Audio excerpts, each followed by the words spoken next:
팔꿈치가 떨립니다. 저는 32살 여자예요. 남편은 저보다 4살 많고 결혼한 지는 4년째입니다.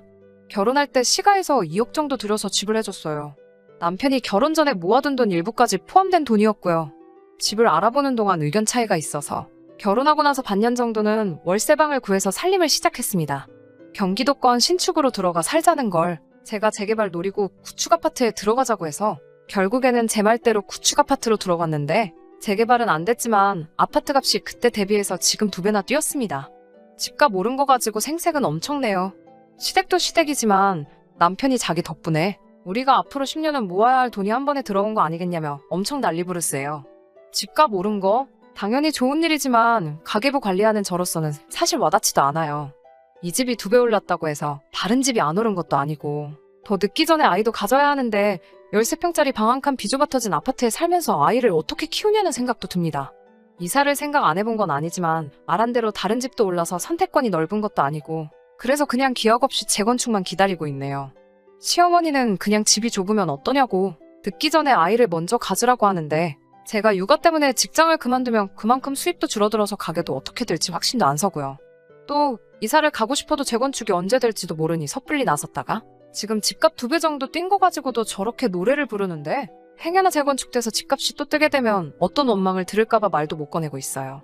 시가에서 집 해줬다고 저 결혼할 때 뭐 기우는 결혼한 거? 그런 건 절대 아닙니다. 월급도 큰 차이가 나는 건 아니지만 신랑보다는 제가 조금 더 벌어요. 집이 좁아서 혼수 채우기가 애매하니 그만큼 현금 해단도 많이 했고 시아버지 오래된 연식 자동차 끌고 다니시는 거 신형으로 바꿔드리기까지 했어요. 혼수에 결혼 비용까지 2,500이면 끝날 거 차 바꿔드리고 현금 해단까지 하고 그래서 저희도 물론 시댁 쪽 지원금에 비해 적은 돈이긴 하지만 이것저것 다 더하니 8천 가까이 들었습니다. 결혼할 때부터 시가에서 집 해준다고 생색내는 남편 때문에 더 무리한 부분도 있고 남들 강남 신축에서 시작하는 신혼부부들도 있는데 서울 외곽에 지은 지 30년 된 아파트 받으면서 기우는 결혼하는 것 같은 느낌 주는 게 싫었어요. 그래서 그만큼 결혼 비용 부담하면서 결혼 후에도 양가에는 똑같이 하자고 약속 아닌 약속을 했어요. 네 돈 내 돈 하는 것도 그래서 각자 월급에서 200씩 생활비 통장에 보내서 생활비나 달달이 나가는 비용, 경조사비에 양가에 보내드리는 용돈까지 공평하게 갈라서 내고 더 하고 싶은 게 있으면 그건 월급에서 남은 돈 각자 관리하면서 쓰고 싶은데 쓰기로 했습니다.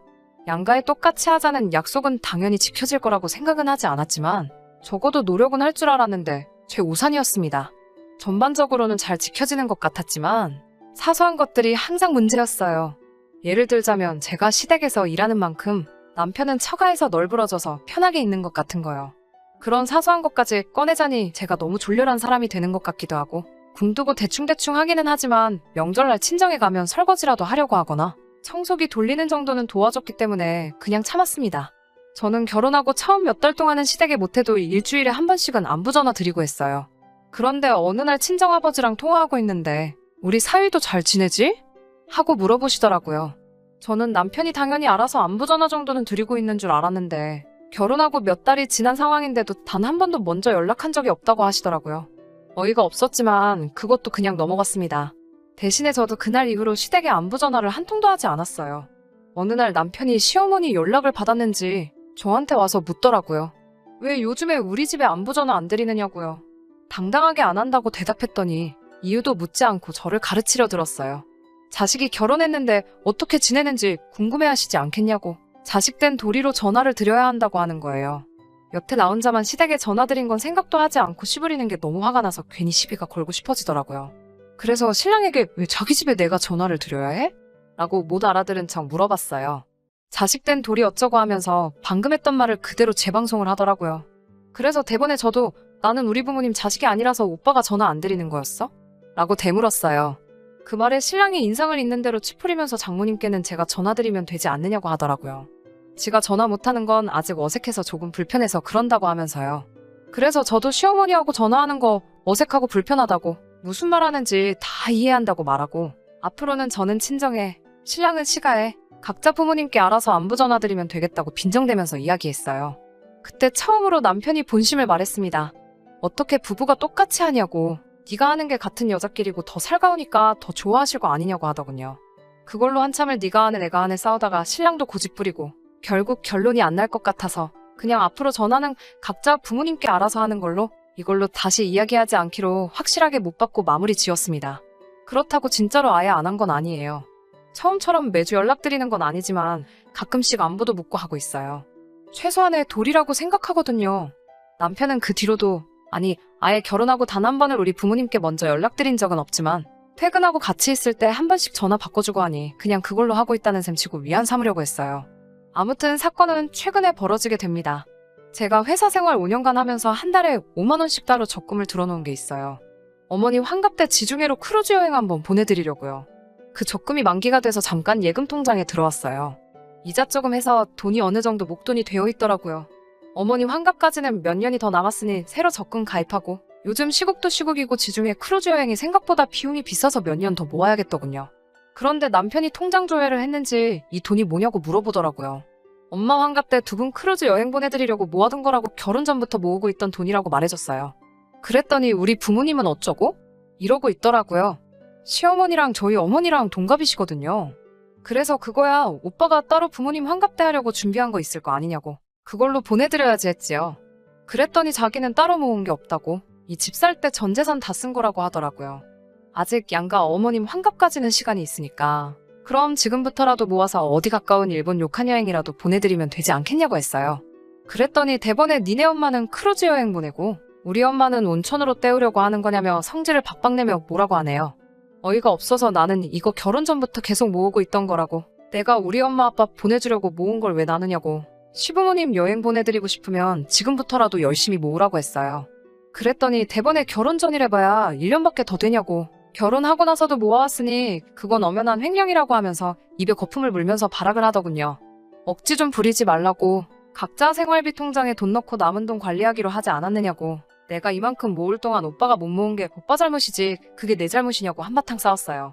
남자가 그 돈 가지고 어떻게 사회생활 하냐고. 군말 없이 꼬박 생활비 통장에서 돈 안 빼쓰는 것만으로도 감지덕지하라면서 호통을 치는 말에 나라고 사회생활 안 하냐고. 나도 일 때문에 만나는 사람 많은데도 다 모으지 않았냐고 하니 대답을 못하고 있었어요. 결국에는 안 되겠다 싶었는지 집값 오른 이야기를 또 꺼내더군요. 제가 그만큼 돈을 모을 수 있는 게 다 누구 덕분이냐면서 집 해준 시부모님 덕분 아니겠냐면서 남들 뼈 빠지게 대출이자 갚을 때 편하게 살고 있는 게 누구 덕분인지 생각해보라고. 그깟 몇백만 원이 아까워서 그걸 가지고 치사하게 구냐고 정색을 하면서 덤벼들더라고요. 시부모님 여행 보내드리는 게 돈이 아까워서 그러는 건 줄 아냐고. 엄연히 나도 쓰고 싶은 거 참으면서 모은 돈이고, 오빠가 앞으로 돈을 모아서 시부모님 우주여행을 시켜드리든 저는 신경 안 쓴다고. 효도하고 싶으면 저한테 대신 시킬 생각 하지 말고 직접 하라고 했어요. 너 잘났다라면서 네 맘대로 하라고 하고는 기어이 그날은 밖으로 뛰쳐나가 외박을 하고 들어오더라고요. 카드 내역분이 친구들 다 불러서 술까지 쏘고 잠도 숙박업소 가서 자고 온 것 같은데 그렇게 쓸 돈 20번만 모아도 지금 제가 모은 만큼은 우습게 모았을 텐데 하는 생각에 참 한심하더라고요. 진짜 문제는 얼마 지나지 않아서 생겼어요. 명절날 친정에서 저녁 식사하고 나서 텔레비전 채널 이리저리 돌리다가 볼만한 게 없어서 옛날 드라마 재방송 보고 있었어요. 드라마에서 부모가 모아둔 게 없어서 딸한테 신세를 지는 장면이 나왔는데 그것 때문에 딸이 남편에게 눈치를 보고 있는 장면이 나왔어요. 친정부모님이 그 장면 보고 무슨 자식이 노후 대책도 아니고 자식한테 너무 피해를 준다면서 혀를 차셨어요. 평소에는 우리 부모님 불편하다고 말도 안 붙이던 남편이 괜히 맞다고 결혼이 무슨 회사 인수합병 하는 것도 아니고 자기도 그 말이 100번 맞다고 생각한다고 맞장구를 치더라고요. 그러고 돌아오는 차 안에서 진지한 표정으로 저한테 물어보더라고요. 혹시 장인장모님 노후 대책은 다 되어 있으시냐고요. 다 되어 있는 건 맞았는데 왠지 기분이 쎄해서 알려주기가 싫었어요. 그래서 워낙에 그런 거 잘 말씀을 안 해주셔서 잘 모르겠다고 대답했는데 남편 표정이 아주 가관이었습니다. 그러고 나서 하는 말이 노후 대책이 안 되어 있으면 큰일인데 이러면서 걱정하더라고요. 그게 무슨 뜻이냐 물었더니 앞으로 큰 집으로 이사가면 시부모님을 모시고 살 계획이었는데 장인장모님이 노후 대책이 안 되어 있으면 어떡하냐고 원망하듯이 말하더라고요. 시부모님을 모시고 산다니 그건 결혼 전에도 하지 않은 이야기고 양가 똑같이 하기로 하지 않았느냐고 따졌어요.